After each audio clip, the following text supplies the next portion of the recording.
lahat nga itong nangyayari nga ngayon is basically kung titignan natin magkakaugnay talaga, no? Itong pag-aresto kay Senator Bato de la Rosa was actually given or was actually created to weaken the Duterte bloc, no? Na alam naman natin he is a very staunch ally of the president at kung siya ay maaresto, maaring maging malaki rin yung epekto nito, no, sa voting. At the same time yung moral ng mga kasamahan niya sa mayorya, all these things, no, basically are being orchestrated by the government to present that the opposing camp is the one creating or causing the trouble, when in fact ang titingnan lang naman natin dito is meron ba talagang kakayahan ang ICC na gumawa ng mga kahalintulad na pag-aresto sa ating bansa. At kung meron man, para rin nating sinusuko yung ating soberanya at saka yung ating nationalistic sentiment sa isang dayuhang hukuman. Oras po ito, nasa linya po ng ating komunikasyon si Professor Froilan Calilong, isa pong political analyst. Prof, good morning po. Jade at Admar po muli ang inyong makakasama. Maraming salamat po sa inyong oras. Good morning, Jay. Good morning, Admar. Good morning din po sa lahat ng ating mga taga-subaybay. Magandang umaga po. Opo, Prof, kaugnay dito sa issue ng shooting incident dyan po sa Senado, gaano ho ba kabigat para po sa inyo yung insidenteng ito sa imahe at kredibilidad ng Senado? Yeah, actually, very masyadong malaki yung implication nito sa atin because number one, hindi ito nangyayari on a regular basis. And I believe this is the first time na nagkaroon ng ganitong insidente sa isang institusyon, no, that is supposedly hallowed and very highly respected. It gives the impression na kung dito sa mga ganitong institution, maaring mangyari itong mga ganitong kaguluhan na supposedly tight and heavy yung security, mas lalo pa siguro sa mga ibang lugar, no, na walang ganitong high level ng security, no. And I think it sends a not so good impression also to the international community about the state of the current state of politics in the country, na nakikita natin medyo problematic talaga at the moment. Opo, pero alin ho ba sa inyo o sino ho ba sa inyo sa tingin ninyo yung may kasalanan bakit nagkagulo sa Senado? Well, in the first place, para sa akin, hindi naman dapat talaga nandoon ang NBI. No? I really don't understand why Melvin Matibag was even there in the first place, no? Unless, of course, na-weaponize talaga yung kanilang hanay, lalong-lalo na alam naman natin that he was just recently appointed and syempre maaring may mga direct orders sa kanya at siguro gusto niya magpakitang gilas talaga at ipakita sa Pangulo na kaya niyang gawin yung kahalintulad ng ginawa ni General Torre before, no? Although this time around medyo hindi sila nagtagumpay, no? So I think this shooting incident could have been prevented if nagkaroon ng mas mataas na level of tolerance tsaka proper coordination.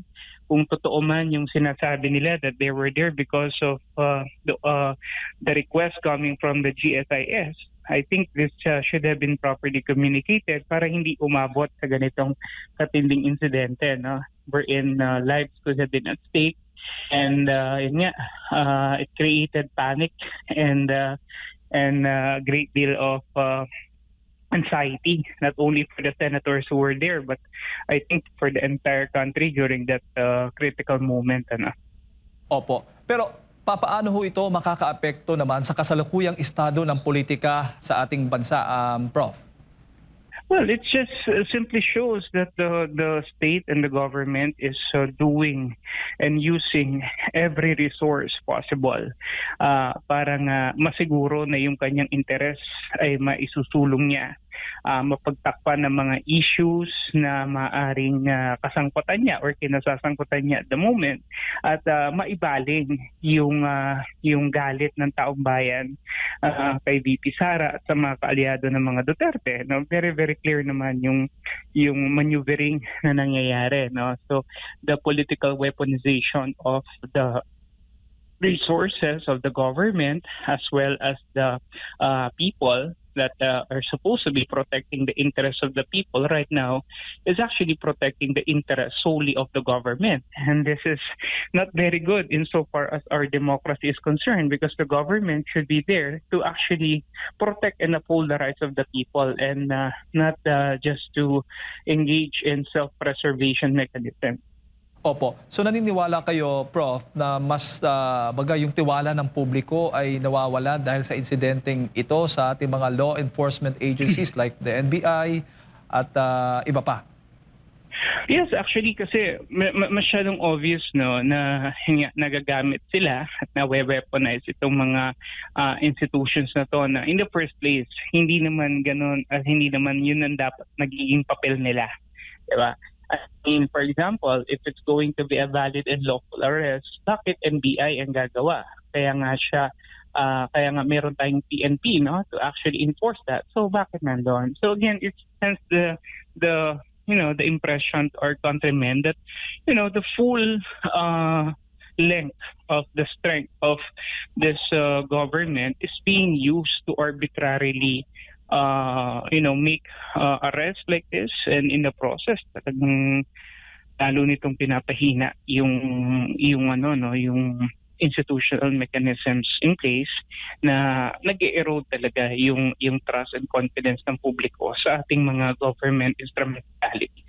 May ilang nagsasabi na baga security lapse ito at merong iba din na bahagi ito ng isang tinatawag na political staging. Bakit ho lumalakas sa mga ganitong mga haka-haka o mga opinion, usap-usapan, Doc? Prof? Well, kasi nga two-bladed sword lagi, no? On one end, tinitignan nila lagi at ang maaring gusto nilang isulong dito ay yung legal tsaka yung constitutional na perspektibo. Pero in the process of doing so, nagiging maliwanag din naman na may mga political reasoning or political rationality behind.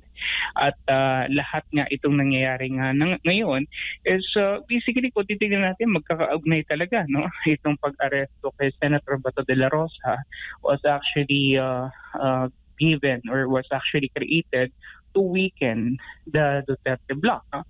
Na alam naman natin he is a very staunch ally of the president at kung siya ay maaresto, maaring maging malaki rin yung epekto nito no sa voting, at the same time yung moral ng mga kasamahan niya sa mayorya. All these things basically are being orchestrated by the government to present that the opposing camp is the one creating or causing the trouble, when in fact ang titingnan lang naman natin dito is meron ba talagang kakayahan ang ICC na gumawa ng mga kahalintulad na pag-aresto sa ating bansa, at kung meron man para rin nating sinusuko yung ating soberanya at saka yung ating nationalistic sentiment sa isang dayuhang hukuman. Opo. At inaasahan ho ba ninyo, Prof, na mas lalong lalalim pa yung political divide o pagkakahati-hati nga sa pagitan ng administrasyon at ng mismong kampo ng mga Duterte? I think right now there's really no looking back. No? Kung titingnan natin yung mas pagkakahati-hati ay talagang mas lalala ito, no? Especially that right now may kinakaharap na impeachment ang ating ikalawang Pangulo, and especially that magkakaroon tayo ng 2028 elections na ngayon pa lang ramdam na natin yung init ng yung tension heading into the 2028 elections. Opo. At bago ko lang ipasa kay partner Admar, Sa tingin po ninyo, dapat pang magkaroon ng isang independent body para mag-imbestiga nga hinggil sa mga nangyari diyan sa Senado o tama na yung ginagawa ngayon ng gobyerno o dapat din magkaroon ng investigasyon ang Senado? Kasi nalilito na ang taong bayan. Sino ang paniniwalaan? Dito ba sa banda ng Senado o dito sa gobyerno? Well, I think kasi pagka halimbawa Senado lang naman ang gagawa ng investigation, they will always think that it's going to be impartial, 'di ba? Kapag naman Kongreso lang ang gagawa, ang gagawa lamang halimbawa ang gagawa lang naman ito ay ang gobyerno, they will also think the same thing, no? So I think what is important here is for both camps to consolidate and to actually come up with mechanisms para masiguro natin na patas, no? Siguro equal representation, no? Merong manggagaling sa government panel, hindi naman manggagaling sa Senate panel para at least makita natin talaga yung katotohanan ito sa issue na to. Prof, magandang umaga. Si Admar po ito. Nakita Hi, good natin morning, yung Admar. pagrarason po ng mga opisyal ng gobyerno mula kay Pangulong Bongbong Marcos nung nakapanayam nung mismong araw si Director Matibag ng NBI at ng iba pa mga involved dito po sa nangyaring putukan sa Senado. After nun, ang dami na nila pong mga dagdag na paliwanag. Parang afterthought effect lang po ba nakikita nyo para mapagtagpi-tagpi ang lahat ng kanilang reasoning po mula't simula. Pero ang napansin ng mga netizen din, nagkakasalungat-salungat yung kanilang mga pahayag. Yes, definitely, no. Sabi nga natin, kung ikaw ay magsisinungaling, dapat maganda ang iyong memorya, no. Yun po yung medyo nakikita rin natin basically, no, dahil nga hindi tumutugma doon sa mga naunang pahayag yung kanilang mga sinasabi after the shooting incident, no. And I think maliwanag, no, that if it was a deliberate and carefully studied or initiated plan, at kung totoo nga na may request sila galing sa GSIS, dapat from the very start, yun ang naging yun ang pinanghawakan, at yun yung nagiging supposedly malinaw na batayan nung kanilang mga pahayag. Pero yun nga, after the incident and when they felt, let's say, that the government will be put in the bad light, especially na nagsalita yung Pangulo na sinasabi niya na hindi ito kagagawa ng gobyerno, na medyo malabo talagang mangyari because the NBI was there and the NBI is a part of the government. So paano natin masasabi na hindi yun kagagawa ng gobyerno, no? So assuming, for example, na ang talagang nagpaputok ay yung Sergeant at Arms, no? The mere fact na nandoon yung NBI, it created the tension. The mere fact na nandoon sa isang co-equal branch, no, or co-equal institution ang isang law enforcement agency that is not supposed to be there in the first place, I think that created the impetus, kumbaga, para magkaroon nga ng ganitong heightened altercation na yun nga humantong dito sa shooting incident. So these things could have been prevented if in the first place hindi sila nagmamadali na issue itong warrant na to, na nirespeto muna nila sana yung kagustuhan at yung damang reglamento na sana manggaling sa isang independent, competent Philippine court yung warrant bago nila ito ipinupush na i-serve, no, kay Senator Bato de la Rosa. If all these things were in place, it could have been better, no? Kaya lang kasi maliwanag that they really wanted the arrest to be conducted and to be made in the same fashion na kagaya ng ginawa kay dating Pangulong Duterte na mabilisan, no? Patilisan, umaga hanggang gabi, isakay na sa eroplano and all. And maybe they're trying to actually do the same thing. It's just that ngayon kasi mas may heightened vigilance na, no, on the part of the people. Mas aware na tayo doon sa pwede nilang gawin dito nga sa tinatawag nating group effort ng gobyerno, at yun, hindi ito pinayagan ng mga supporters ni Senator Bato, no? That's why immediately they camped out, no, dito sa Senate. They went there, they rushed there to show, no, the Philippine nation na hindi nila papayagan itong mga ganitong uri ng pang-aabuso. Prof, dito naman tayo sa iba pang usapin. May bagong Blue Ribbon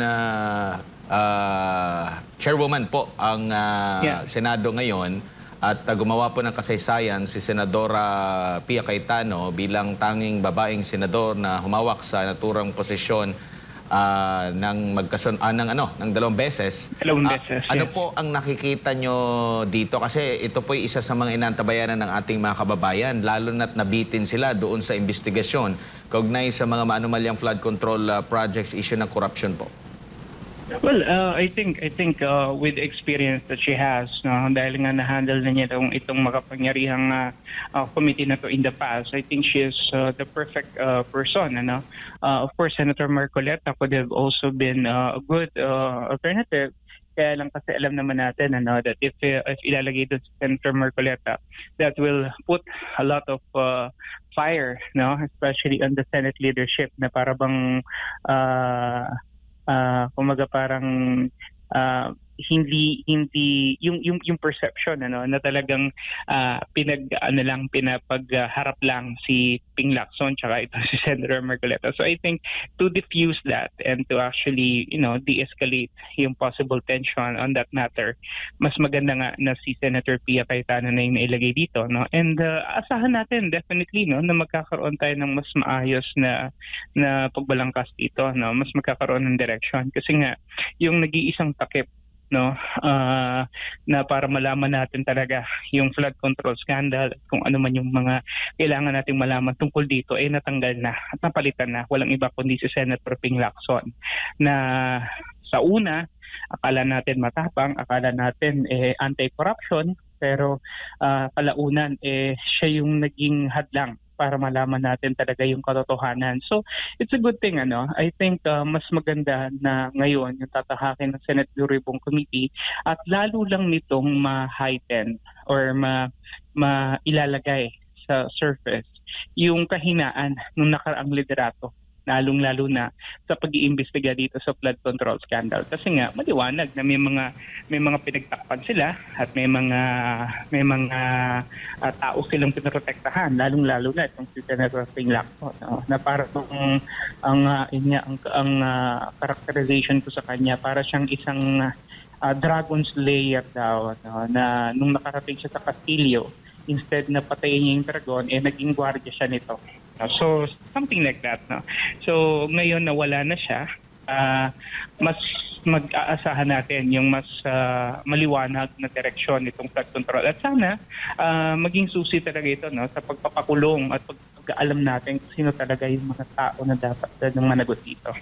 Opo, dito naman po sa issue, dahil maya't maya po, Prof, naririnig natin na meron na namang kudita dahil sa manipis lang po yung bilang talaga ng majority at minority.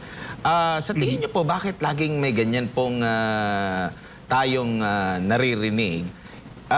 At yung issue din ng kailangan bang mangyari ito dahil may nagko-control sa kanila para sa impeachment at para mapigilan yung investigasyon sa flood control. Ano bang dapat malaman ng ating mga kababayan ukol sa mga ganito pong mga pangyayari sa kasalukuyan po? Well, para sa akin, yun nga, very, very fluid naman talaga ang Senado, no? Anything could happen even overnight, and a lot of things could actually transpire, even if, wala tayong masyadong nalalaman, pero may mga behind the scenes kasi, no? May mga behind closed curtains agreements and negotiations na nagaganap, no? Sana ang tignan natin dito is yung patatiliin na muna sana natin. Kasi kung pinibigyan natin si Tito Soto at saka itong si Ping Lacson ng 6 na buwan, 8 buwan at wala nga nangyari, bakit natin papalitan agad itong liderato na 1 linggo pa lang naman ang nakakalipas mula nung sila ay pumalit.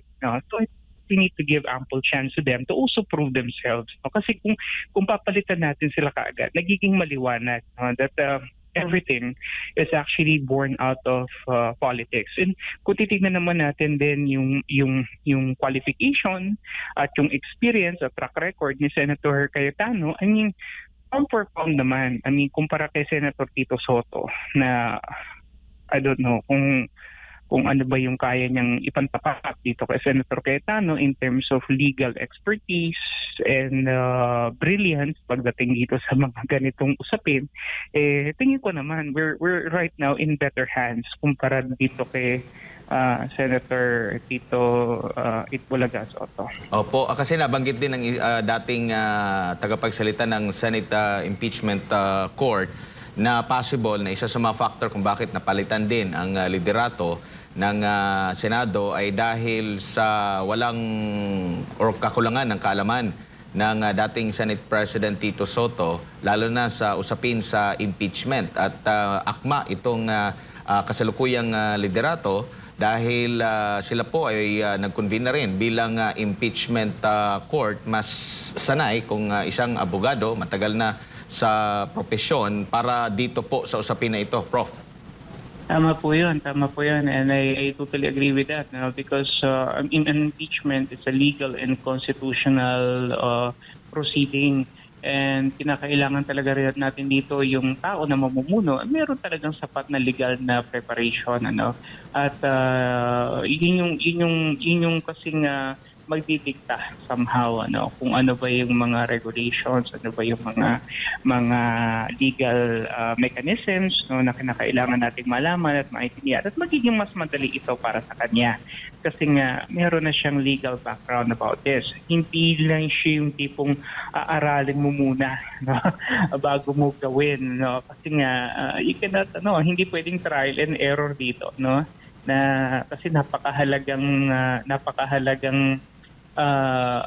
pangyayari itong impeachment. Imagine, you are trying to remove, possibly, a constitutionally elected official. Not only that, she was voted by 32 million Filipinos in the last election. And then you are a 24-man committee composed of senator judges will be removing her. So medyo mabigat na hamon ito, at hindi ito basta-basta magagawa lamang ng isang komedyante. So I think Senator Cayetano really fits the bill. Opo.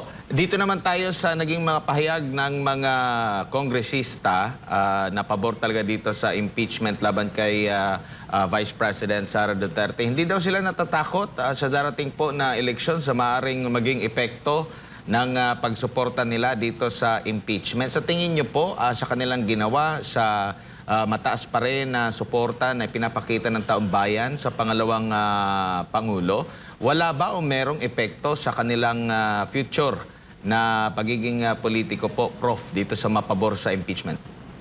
Well, titingnan po natin kasi rito, number one, yung political machinery and the resources that was given to them.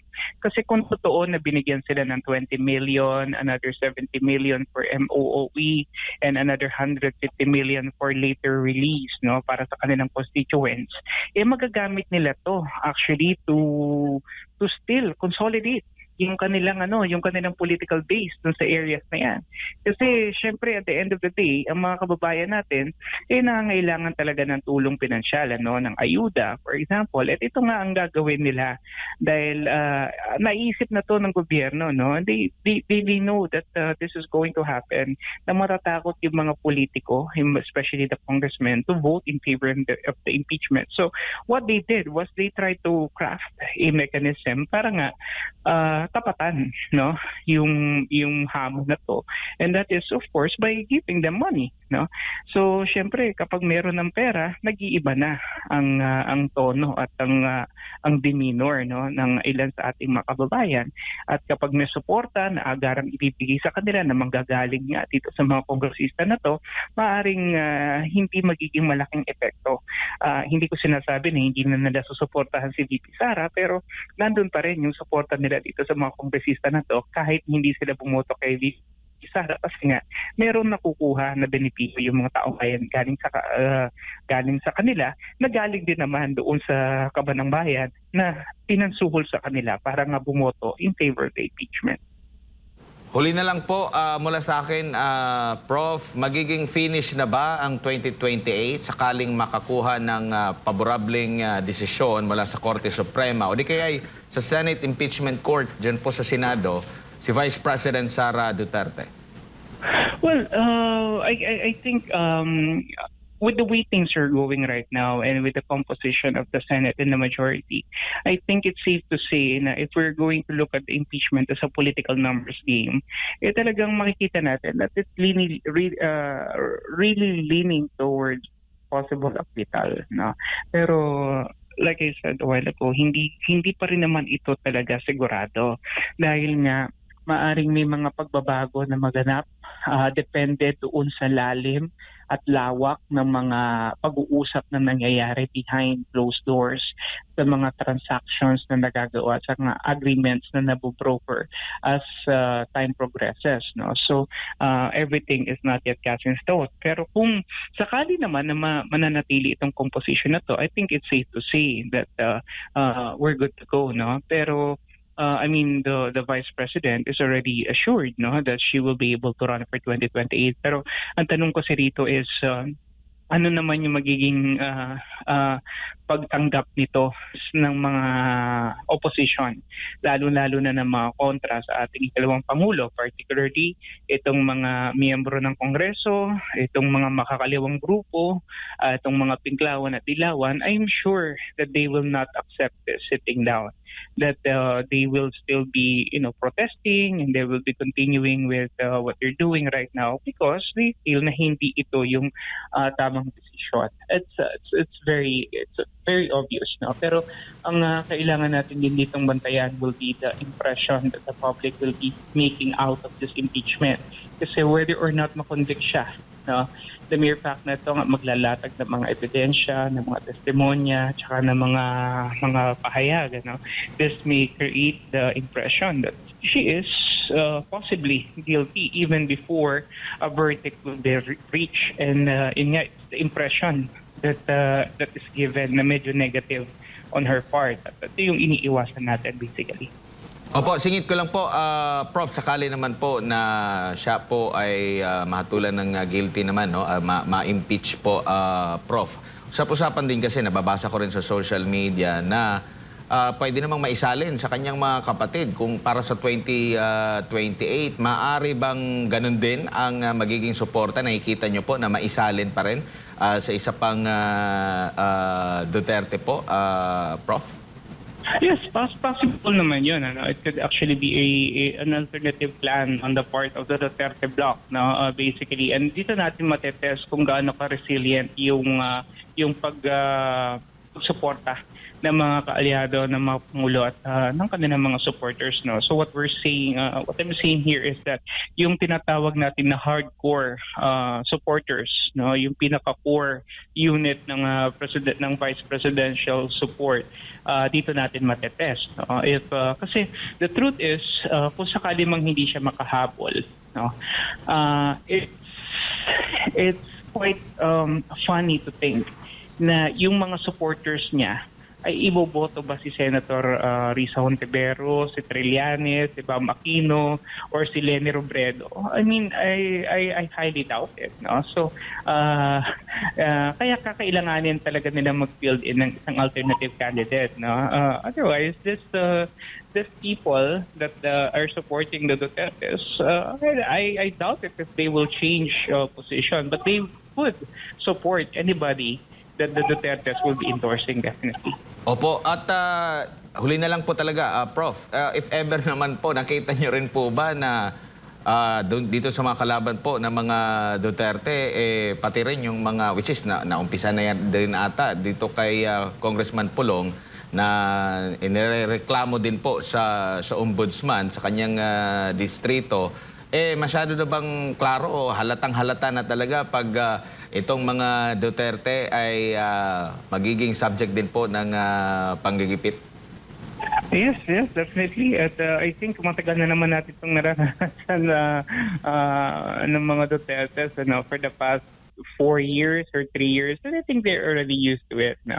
Ang mahalaga lamang dito masagot natin at maibigay natin yung ating pahayag ng maayos, and I think that will be the condition that they are going to tread from now up until 2028, no? And I think they need to be prepared for that. Opo. Prof, mga pahabol lamang na mga katanungan, si Jade po ulit ito. Alright. Kung sakali Okay. man po na yung ilan po sa mga senador ngayon na nasa majority ay tutuluyang kasuhan o may kaso na nga kinakaharap. Babanggitin natin ilan nga sa mga humaharap ng kaso, si Senator Jinggoy Estrada, meron din si Senator Joel Villanueva, si Senator Chis Escudero at yung dalawang Villar, may mga kaso po silang kinakaharap. Sa tingin po ninyo ay makakaapekto po yan doon sa conviction ng ni Vice President Sara Duterte sa kanyang impeachment? Yes, they will definitely use that card against the Vice President, at sa kanyang mga kaalyado. Pero ang maganda siguro natin titingnan dito is, for example, the Senate Duribon Committee, which is now under Pia Cayetano, kung yung mga investigation, ang uunahin muna, ay yung mga allegations labang kay Martin Romualdez, kay Saldico, yung testimony ng 18 Marines, I think that will bring the limelight out, from the senator judges na implicated dito sa flood control scandal. And then secondly, ang maganda rito siguro, maaari kasi mangyari yan, yung negotiations, so kung tawagin natin palit-ulo, so para hindi ka na pitpitin dito sa iyong kasong kinakaharap, lumipat ka, I think what we can do there and what they should do is to expose this, to the public, na may mga kumausap sa kanila na ito yung offer, because that will really cast a lot of doubt on the accountability mechanisms itong impeachment. Kasi kung lumalabas, talagang political weaponization ang ginagamit, and they're going to do everything and anything, even to risk, public accountability, kasi nga publicly accountable itong mga senator judges na to na involved dito, pero willing sila na kalimutan na lang ito just for the sake of them na babaliktad against VP Sara. So if they're going to be bringing this out in the open, itong mga ganitong behind the backdoor negotiations na to, mas magiging maganda na expose nila to. I think mas magpapasolidify ito doon sa chances ng ating ikalawang Pangulo, at mas may papakita na itong gobyerno na to talagang very desperate na makakapit sa kanilang position at the moment. Opo, huli na lang. Ikaw ba'y naniniwala na si Pangulong Bongbong Marcos Jr. ay may impluwensya po sa mga nangyayari ngayon? At kung wala man, dapat bang siyang makialam? Dahil siyempre, ang gulo na ng ating bansa, marami na tayong problema, pero nakikita ng marami po sa ating mga kababayan ang tensyon dyan sa Senado. Sa halip na pagtuunan ang iba pang mga bagay, ay parang dito sa politika nakatutok ngayon.